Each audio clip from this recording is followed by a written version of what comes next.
नमः शिवाय। आज हम शिव पुराण कथासार का शतरुद्र संहिता का दूसरा अध्याय दूसरा पाठ पढ़ने जा रहे। नंदीश्वर अवतार का वर्णन। अब तक के अध्याय में शिव जी के 42 अवतारों का वर्णन किया गया। अब नंदीश्वर अवतार का वर्णन किया जाता है। सनत कुमार जी ने पूछा, हे नंदीश्वर, आप महादेव के अंग से किस प्रकार उत्पन्न हुए और किस प्रकार शिवतत्व प्राप्त हुए, आप मुझे बताने की कृपा करें। नंदीश्वर बोले, हे सनत कुमार, जिस प्रकार शिव जी के अंग से उत्पन्न होकर मैंने शिव तत्व प्राप्त किया है, उसको आप सावधानी पूर्वक सुनिए। सिलाद नामक एक धर्मात्मा मुनि थे। पितरों ने महर्षि सिलाद से संतान उत्पन्न करने का निवेदन किया। तब सिलाद ने उनका उद्धार करने की इच्छा से पुत्रोत्पत्ति करने का विचार किया तथा इस निमित्त इंद्र को उद्देश्य करके बहुत समय तक अति कठोर तप किया। इंद्र के प्रसन्न होने पर सिलाद ने अयोनिज, अमर तथा उत्तम व्रत वाले पुत्र की कामना की।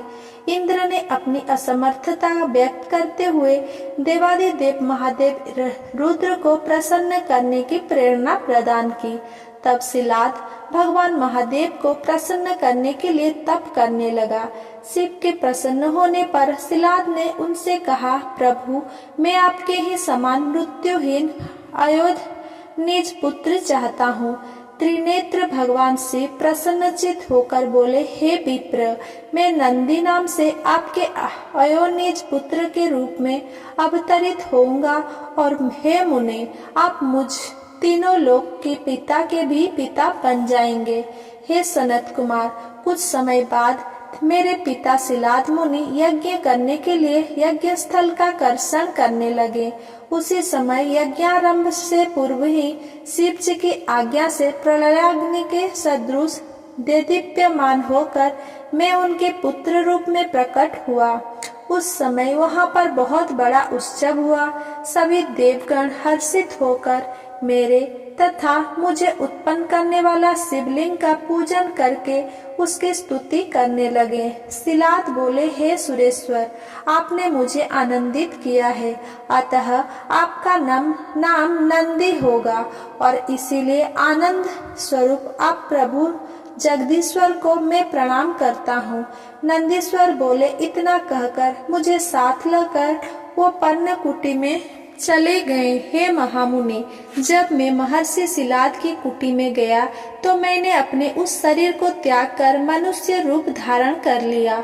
पुत्र बश्चल सिलाद ने मेरा समस्त जात कर्म आदि संस्कार संपन्न किया। उन्होंने वेदों तथा समस्त शास्त्रों का भी अध्ययन संपन्न कराया।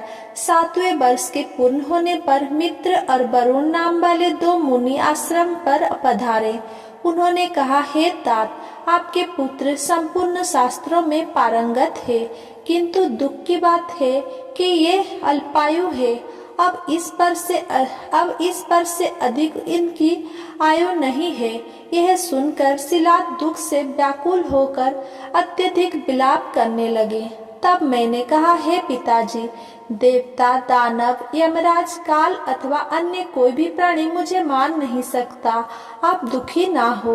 पिता के पूछने पर नंदीश्वर बोले, मैं ना तो तप से और ना विद्या से ही मृत्यु को रोक सकूंगा। मैं तो केवल महादेव के भजन से मृत्यु को जीतूंगा। इसके अतिरिक्त अन्य कोई उपाय नहीं है। नंदिकेश्वर का अभिषेक एवं विवाह। नंदीश्वर कहते हैं, इसके अनंतर मैं वन में जाकर धीरता पूर्वक कठोर तप करते हुए रुद्र मंत्र का जप करने लगा। मेरी तपस्या से संतुष्ट होकर भगवान शंकर ने मुझसे कहा, हे महाप्राज्ञ, मुझको मृत्यु से भय कहाँ? मैंने ही उन दोनों ब्राह्मणों को भेजा था। तुम तो अपने पिता एवं सुहजनों को सहित अजर अमर दुख रहित अविनाशी अक्षय और मेरे सदा प्रिय गणपति हो गए।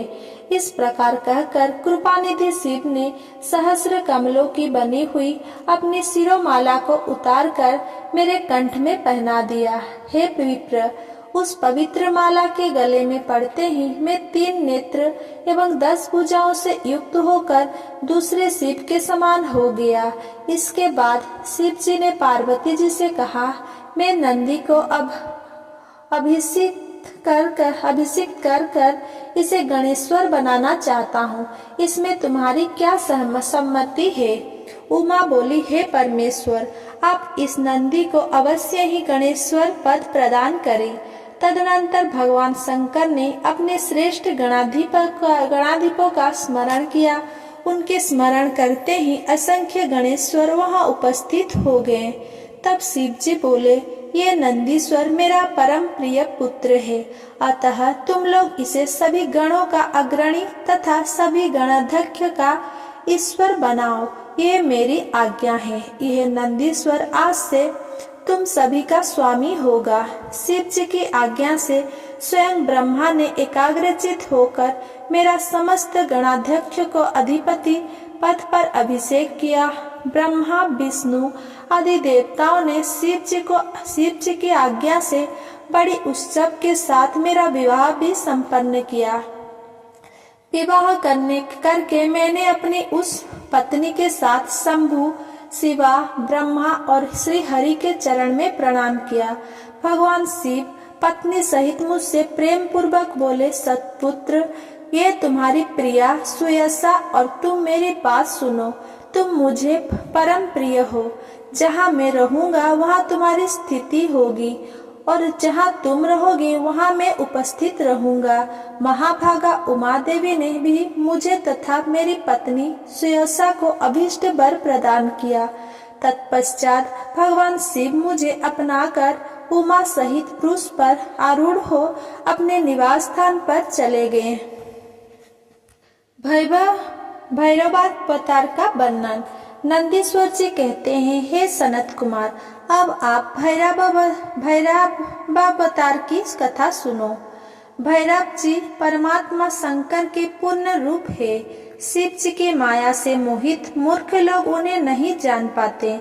एक बार समस्त देवता और ऋषिगण परम तत्व जानने की इच्छा से ब्रह्मा जी के पास गए और उनसे पूछा, हे लोकनायक, अद्वितीय तथा अविनाशी तत्व क्या है?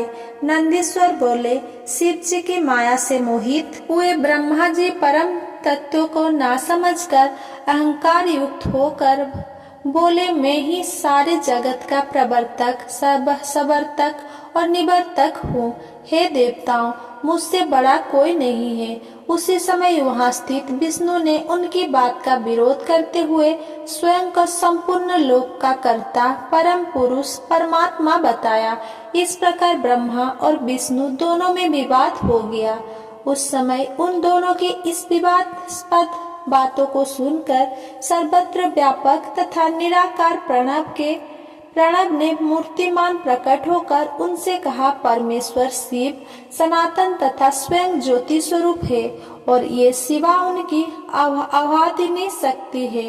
ये उन्हीं के समान नित्य तथा उनसे अभिन्न है। ओंकार के इस प्रकार कहने पर भी उस समय शिव माया से मोहित ब्रह्मा और विष्णु का अज्ञान जब दूर नहीं हुआ, तब उसी समय अपने प्रकाश से पृथ्वी तथा आकाश के अंतराल को पूर्ण करती एक महान ज्योति उन दोनों के बीच में प्रकट हो गई।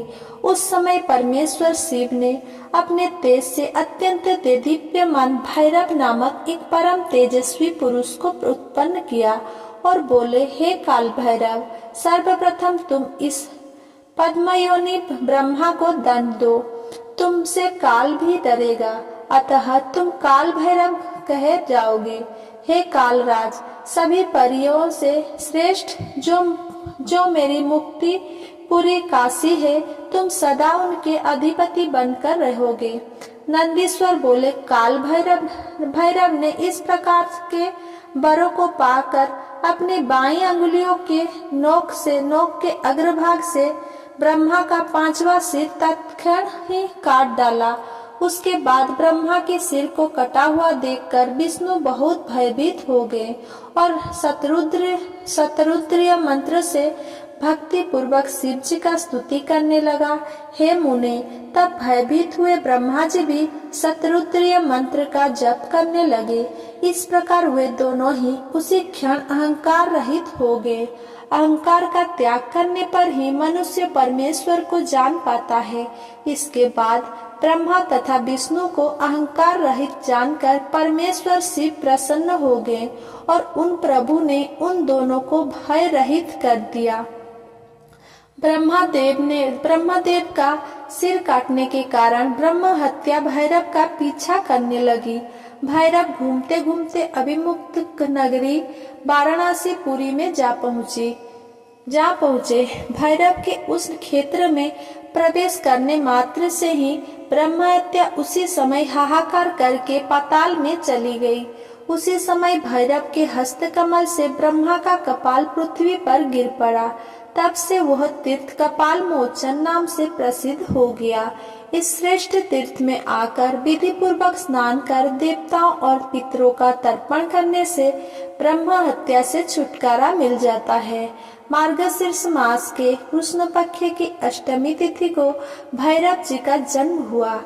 जो मनुष्य इस तिथि को काल भैरव की सन्निधि में उपवास करके जागरण करता है, वो महान पापों से मुक्त हो जाता है और सद्गति को प्राप्त होता है। अगर मेरा ये वीडियो आपको पसंद आया हो तो मेरा वीडियो को लाइक, कमेंट, शेयर करें एंड मेरा चैनल को सब्सक्राइब करें। धन्यवाद।